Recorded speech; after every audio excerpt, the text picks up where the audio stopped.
Lecture number 18 है आप लोग का, money growth and inflation. Previously हम लोग इसी टॉपिक के बारे में डिस्कस कर रहे थे। आज इस टॉपिक का सेकंड कंटेंट हम लोगों ने बेसिकली करना है, ठीक है। इससे पहले हम लोगों ने की थी क्लासिकल थ्योरी ऑफ इन्फ्लेशन, क्योंकि ये चैप्टर है मनी ग्रोथ एंड इन्फ्लेशन के अबाउट के हाउ मनी इज रिलेटेड और कनेक्टेड विद द इन्फ्लेशन, कि मनी के होने की वजह से इन्फ्लेशन की सिचुएशन क्रिएट होती है, ठीक है। और उस इन्फ्लेशन की सिचुएशन को डील कौन सी थ्योरी करती है, तो बेटे उसके लिए हमारे पास क्लासिकल थ्योरी ऑफ इन्फ्लेशन है, जिसको हम लोग क्वांटिटी थ्योरी ऑफ मनी भी कहते हैं, जिसके अंदर हम लोगों ने मनी की वैल्यू क्या होती है इसके बारे में देखा, फिर मनी की वेलोसिटी क्या है इसके बारे में जाना। आज हम लोगों ने ये देखना है कि ये जो इन्फ्लेशन है हमारी इकोनॉमी में जब सर्कुलेट करता है, या हमारी जब ये सिचुएशन क्रिएट होती है कि इन्फ्लेशन के हाई प्राइसेस की, तो किस किस्म की कॉस्ट जो है एक इकोनॉमिक एक्टिविटीज में बियर करनी पड़ती है, ठीक है जी। तो द कॉस्ट ऑफ इन्फ्लेशन आज का टॉपिक है हमारा, जिसके अंदर हम लोगों ने ये देखना है कि सबसे पहले कॉस्ट ऑफ इन्फ्लेशन है क्या। कहा जाता है कि inflation robes people hard earn money, ठीक है जी। इन्फ्लेशन जो है बेसिकली आप लोगों ने जो इतनी मेहनत से इनकम की होती है, इनकम कमाई होती है, अर्न की होती है, उसको रोब आउट कर लेता है, यानी कि उसको चुरा लेता है। How this can be done. अब इन्फ्लेशन देखिए, हमें पता है कि राइज इन प्राइसेस है, ठीक है। एक चीज की कीमत, जैसे कि मैंने आप लोगों को प्रीवियसली बताया था कि क्वांटिटी नहीं बदलती, क्वालिटी नहीं बदलती, लेकिन उसकी प्राइसेस दिन ब दिन यानी कि टाइम बाय टाइम अप होती जाती है, जिसकी वजह से इन्फ्लेशन की सिचुएशन क्रिएट हो जाती है।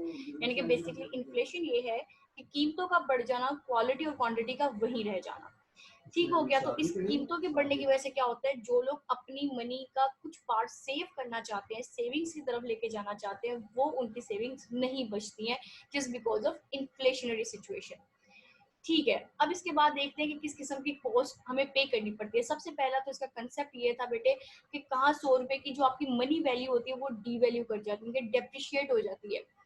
आप एक 100 रुपए के नोट के अंदर 3 चीजें खरीदते हो, चंद अरसे के बाद इन्फ्लेशन आने के बाद आपको 100 के 3 नोट चाहिए, यानी कि या तो आपको 500 रुपए का नोट चाहिए वही सेम क्वांटिटी खरीदने के लिए, या फिर आपको उससे ज्यादा की मनी की जरूरत होती है। तो आपके 100 रुपए की वक़्त 100 रुपए की वैल्यू आने वाले जमाने में नहीं रहती है।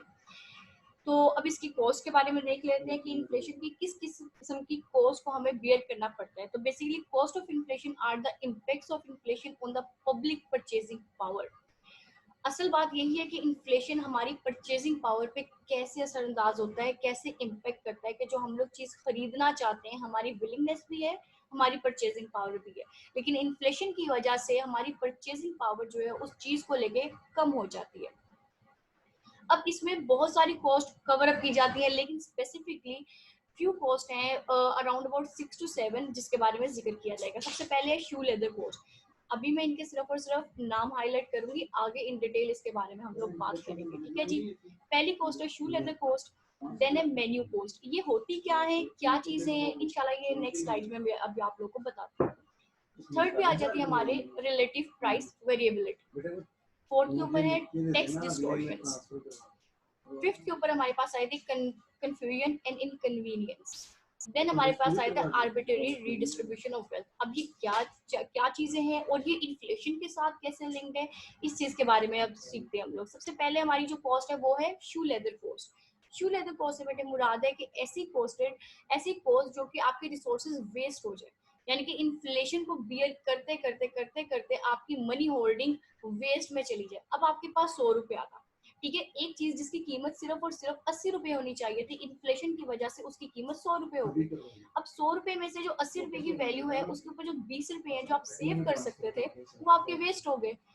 इस वेस्टेज को शू लेदर कॉस्ट में इंक्लूड कर दिया जाता है, लेकिन एक्चुअल में इसको शू लेदर कॉस्ट क्यों कहा जाता है ये आप लोगों को मैं बताती हूँ।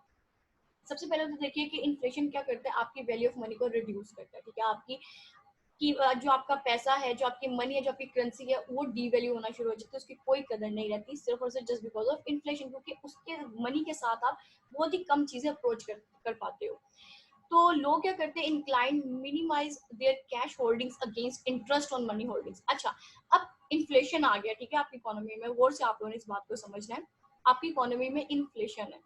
अब उस इन्फ्लेशन से निपटने के लिए, उस इन्फ्लेशन को मतलब अपनी इकोनॉमिक एक्टिविटीज उस इन्फ्लेशन के दौर में कंटिन्यू करने के लिए आपको ज्यादा पैसे की जरूरत है।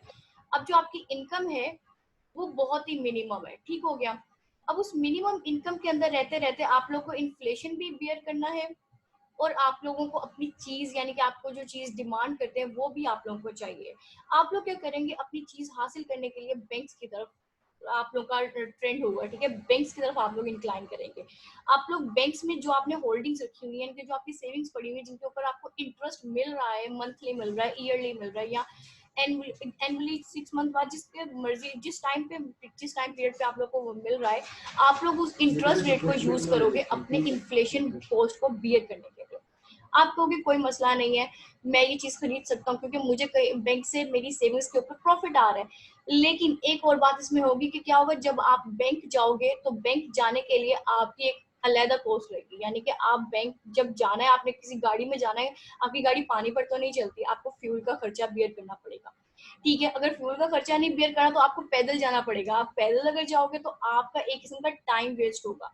अब वहां पे जाने के बाद जब अपनी मनी होल्डिंग्स यूज करोगे, यानी कि अपनी सेविंग्स यूज करोगे और उन सेविंग्स पे लगा इंटरेस्ट इस्तेमाल करोगे, तो आहिस्ता आहिस्ता आपकी जो मनी होल्डिंग्स हैं जो कि बैंक में मौजूद थी वो कम होना स्टार्ट हो जाएंगी। तो इस किस्म की इस दौरान यानी कि अपनी बैंक होल्डिंग्स को कम कर लेना, इंटरेस्ट रेट इंजॉय करने के लिए, अपनी इन्फ्लेशन कॉस्ट को बियर करने के लिए, ये शू लेदर कॉस्ट कहलाती है। इसके बाद एक और इसकी डेफिनेशन भी ये कहा जाता है, the actual cost of reducing your money holdings is the time and extra trips to the bank that take away from the productive activity. इसकी छोटी सी मिसाल मैं आप लोग को एक पिक्टोरियल रिप्रेजेंटेशन से करूंगी। लेट्स से कि इन्फ्लेशन है, ओके। इन्फ्लेशन ने क्या किया, आपकी मनी वैल्यू को डीवैल्यू कर दिया, आपकी मनी वैल्यू कम हो गई, जैसे कि आपको पिक्चर में नजर आ रहा है, ठीक हो गया। अब इससे क्या होगा, आप अपनी मनी वैल्यू मतलब इन्फ्लेशन को बेयर करने के लिए आप बैंक्स जाओगे, बैंक्स में जो आप लोगों ने पैसा रखा हुआ है आप लोग वो दोगे उसको, ताकि उस पैसे के ऊपर आपको इंटरेस्ट मिल सके। लेकिन इवेंचुअली जब आप वहां से इंटरेस्ट ले लोगे तो आपके पीछे मनी होल्डिंग्स कम रह जाएंगी। ये जो आपके बैंक में चक्कर लगते हैं और जो आपका टाइम वेस्ट होता है, ये सारी की सारी शू लेदर कोस्ट में, यानी कि आपकी wasted money due to inflation is your called shoe leather cost. इसके बाद सेकंड की बात करते हैं, menu cost. Menu cost basically बर्दाश्त किसको करनी पड़ती है, सबसे पहले ये देखिए, the cost of changing prices.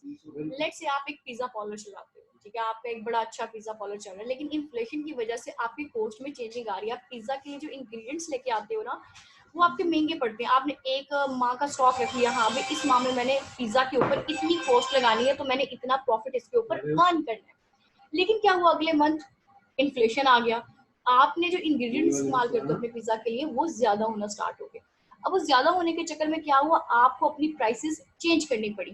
अब उस प्राइसेस चेंज करने के चक्कर में आपको बार बार अपना मेन्यू चेंज करना पड़ेगा, यानी कि जो ब्रोशर्स आपके पास पहुंचते हैं, जो आपके पास मेन्यू कार्ड्स पहुंचते हैं आपके घरों में, वो हर 2-3 माह के बाद उसके ऊपर एक सेल प्राइस या उसके ऊपर कम प्राइस, ज्यादा प्राइस लिखी होती है। इन चीजों के चक्कर में इन्फ्लेशनरी टाइम्स में it is necessary to update the price list. अगर आप प्राइस लिस्ट अपडेट नहीं करोगे तो आप इन्फ्लेशन के साथ कैसे निपटोगे, यानी कि ये उन लोगों के लिए जो कि प्रोड्यूसर्स, ठीक है, जो लोग कोई ना कोई अपनी प्रोडक्ट सेल आउट करते हैं मार्केट के अंदर, ये मेन्यू कॉस्ट उन लोगों को बेयर करनी पड़ती है, ठीक है। अब क्या होता है कि इन्फ्लेशन का टाइम आया, उनकी कॉस्ट में इजाफा हो गया, उनको ज्यादा खर्चात उनके बढ़ गए, अब कॉस्ट को कवर करने के लिए डेफिनेटली वो प्राइसेस को हाई करेंगे। अब जब उन्होंने प्राइसेस को हायर करना है तो उनको अपनी प्राइस लिस्ट भी अपडेट करनी पड़ेगी, और जब वो उसको अपडेट करेंगे बेटे तो उसके लिए उनको पोस्टेड प्राइसेस की पेमेंट भी चाहिए, उनको उन लोगों के लिए भी पेमेंट चाहिए जो कि ये वाले काम करेंगे। फ्लायर्स चेंज करने पड़ सकते हैं, ब्रोशर्स चेंज करने पड़ सकते हैं, तो ये सारा कुछ टाइम टेकिंग है। तो इसकी वजह से क्या होता है, आपका मेन्यू बार बार चेंज होता है, और मेन्यू चेंज करने के चक्कर में जिस किस्म की कॉस्ट बियर करनी पड़ती है, यानी कि changing prices update, price list जो अपडेट करते हो उसके अंदर जो आपको कॉस्ट लगती है वो कहलाती है मेन्यू कॉस्ट। और ये मेन्यू कॉस्ट किस वजह से आप लोगों को बियर करना पड़ती है, just due to inflation. Third type में चलते हैं, दिस इज अ रिसोर्स। एक और इसमें बात बताती चलो कि this is a resource consuming process that takes time and money away from the firms. ये एक तो रिसोर्स आपके बहुत ज्यादा कंज्यूम होते हैं, टाइम बहुत ज्यादा कंज्यूम होता है, और आपकी मनी बहुत वेस्ट होती है जब जब आपने अपने मेन्यू की प्राइसेस को चेंज करना होता है, ठीक है जी। थर्ड की बात करते हैं, रिलेटिव प्राइस वेरिएबिलिटी। रिलेटिव से मुराद होता है बेटे उस जैसी प्रोडक्ट हो और उसकी प्राइस क्या हो उसका कंपैरिजन करना। क्या कहने का मकसद है, ये देखिए, relative price is the price of a good relative to another, यानी कि दो प्रोडक्ट्स हैं वो आपस में रिलेट कर रही हैं। अब क्या होता है कि inflation distorts the relative price. अब ये डिस्टोर्ट कैसे करता है इसकी भी मिसाल में देते हैं। सबसे पहले तो ये याद रखिए कि कंज्यूमर्स के डिसीजन मेकिंग इससे खराब होती है, लोगों को ये पता नहीं लगता कि मुझे ये प्रोडक्ट लेनी चाहिए या दूसरी प्रोडक्ट लेनी चाहिए, while marketers are less able to allocate resources to their best use। अब रिलेटिव प्राइस वेरिएबिलिटी की वजह से सेलर्स को ये नहीं पता लगता कि हम बेचे क्या, कि लोगों की डिमांड क्या आ रही है, और लोगों को ये नहीं पता चलता कि हम डिमांड क्या करें। यानी कि उनको दो चीजें, दो प्रोडक्ट सेम आउटपुट दे रहा है लेकिन प्राइसेस उनकी डिफरेंट है, जस्ट बिकॉज ऑफ इन्फ्लेशन। तो ना तो उनसे कोई डिसाइड होता है और ना ही सेलर्स डिसाइड कर पाते हैं कि बेस्ट वे हम लोग अपने रिसोर्सेज को कैसे एलोकेट करें, हम कौन सी प्रोडक्ट की मार्केटिंग सबसे ज्यादा करें। इसके अंदर मैं मिसाल देती जाऊँ तो आप लोग की जैसे हाउसिंग स्कीम्स है। अब एक घर है, आपकी प्रॉपर्टी है। अब लेट्स से कि आपने एक 1 स्क्वायर फीट का घर लिया, ठीक है, वन चले मैं 5 स्क्वायर फीट का कहती हूँ, ठीक है, 5 स्क्वायर फीट का घर है आप लोगों का।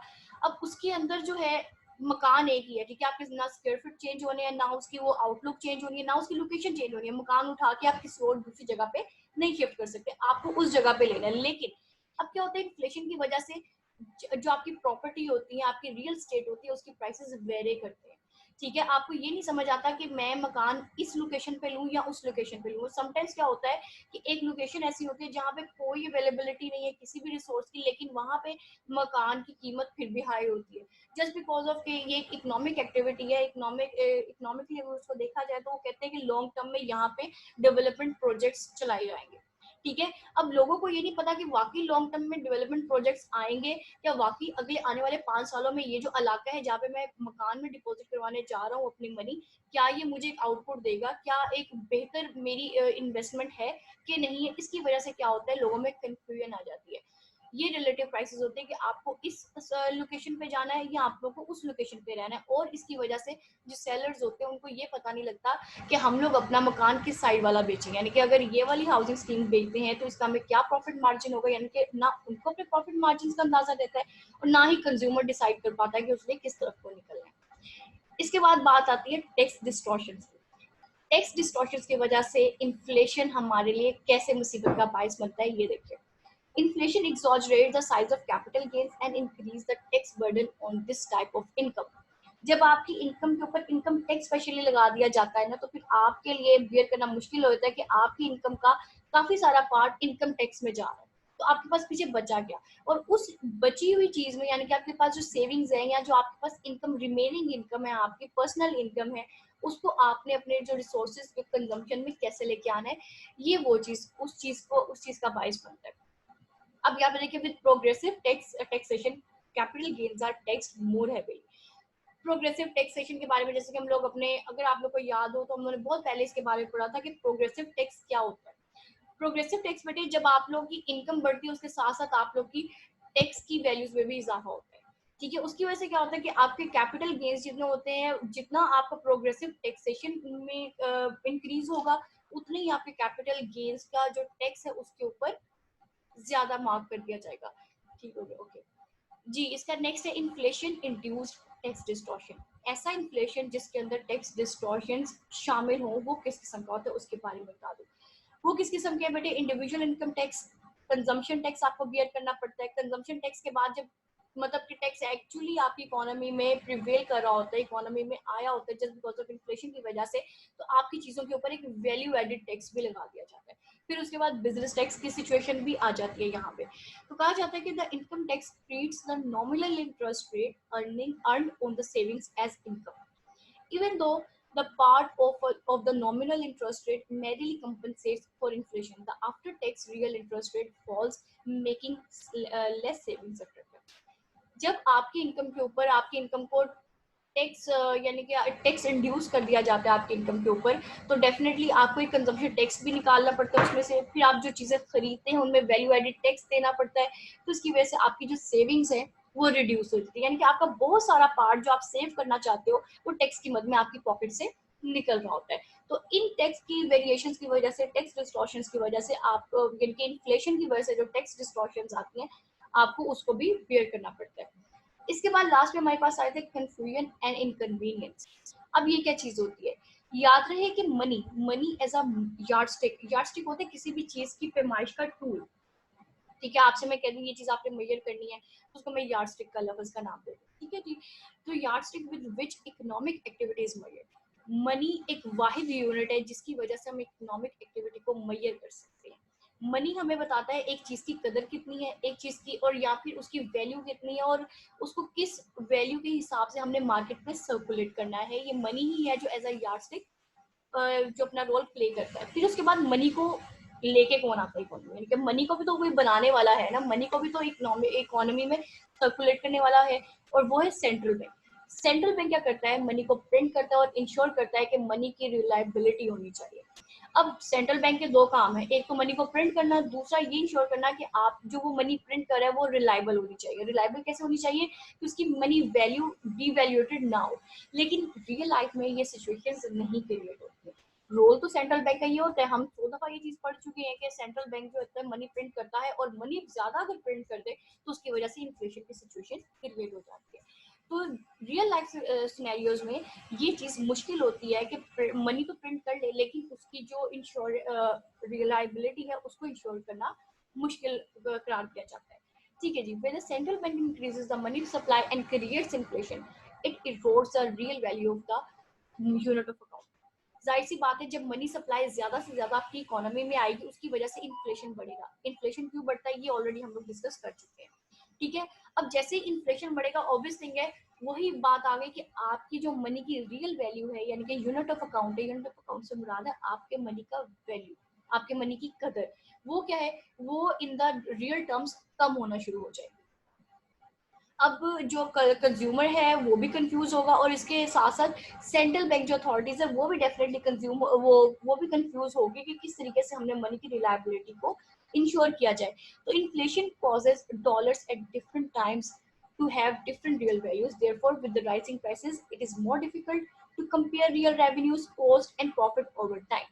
अब इन्फ्लेशन बढ़ता जा रहा है ना, ही आप अब 6 माह के बाद लेट से कि इन्फ्लेशन बढ़ गया, 6 माह के बाद प्राइसेस चेंज हो गई है, क्या इस 6 माह के पीरियड के बाद आप अपना रियल रेवेन्यूज, आपकी कॉस्ट क्या आएंगी, आपका प्रॉफिट्स ओवर टाइम क्या रहेगा, क्या उसको मेजर करना आसान होगा? Definitely not. हर 6 माह के बाद आपकी जो है बैंक स्टेटमेंट्स चेंज हो रही है, हर 6 माह के बाद आप लोग की बजट स्टेटमेंट्स चेंज हो रही है, तो इसकी वजह से एक कंफ्यूजन और इनकन्वीनियंस की सिचुएशंस क्रिएट हो जाती है जस्ट बिकॉज ऑफ इन्फ्लेशन।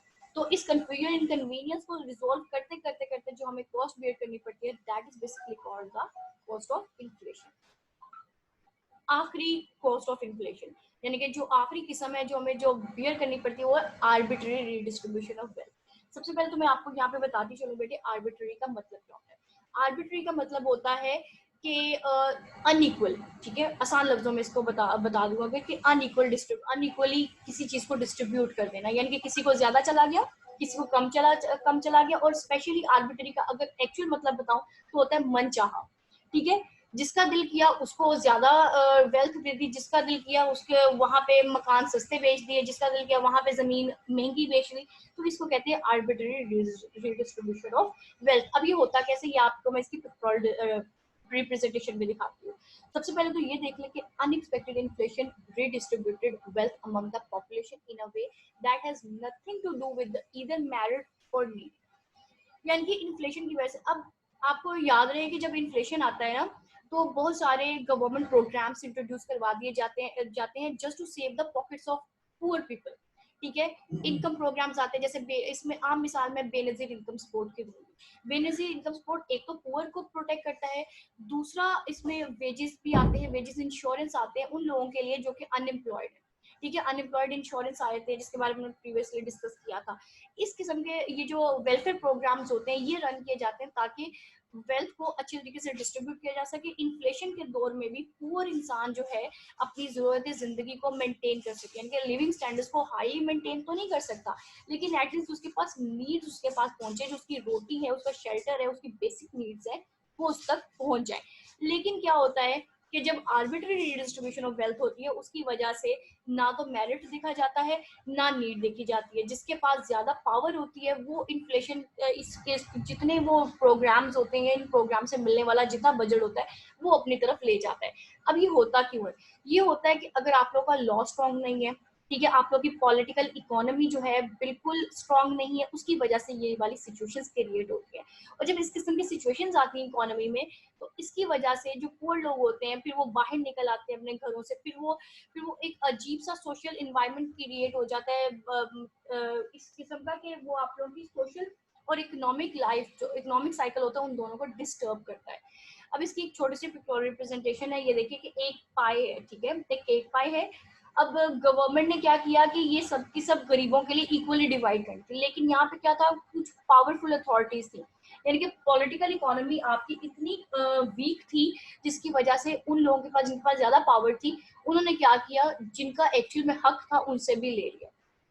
तो इस किस्म की सिचुएशंस ये यानी कि हमारी इकोनॉमी में जो हम रियल लाइफ में ये चीजें देखते हैं ना, ये एक्चुअल में एग्जिस्ट करती हैं। अब इन सारी चीजों को निपटने के लिए जो गवर्नमेंट इस आर्बिट्रेरी डिस्ट्रीब्यूशन ऑफ वेल्थ से वापस आने के लिए कि सबको इक्वली वेल्थ मिले या इक्वली रिसोर्सेज मिले, रिसोर्स एलोकेशन इक्वल, इनके पुअर के पास जितना जाना चाहिए उतना हो, एक रिच पर्सन के पास जितनी अमाउंट की जरूरत है सिर्फ उतनी हो, इनके मेरिट और नीड की बात हो। तो इस दौरान इस सिचुएशन को बैलेंस करते हुए जितनी कॉस्ट बियर करनी पड़ती है आपकी गवर्नमेंट को, आपके स्टेट को, वो arbitrary redistribution of wealth cost कहलाती है। ठीक है जी।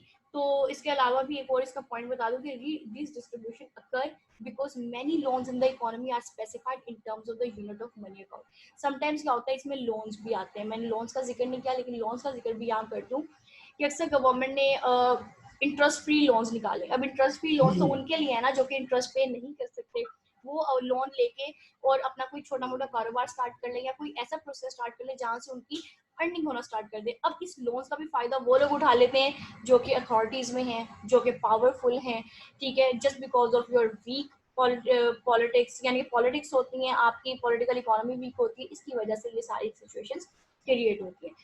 तो यहाँ तक कि हमारी कॉस्ट ऑफ इन्फ्लेशन का टॉपिक जो कि हमने पेज नंबर 360 से पेज नंबर 368 तक कवर किया है। और मजीद ये कि हमारा मनी ग्रोथ एंड इन्फ्लेशन के टॉपिक में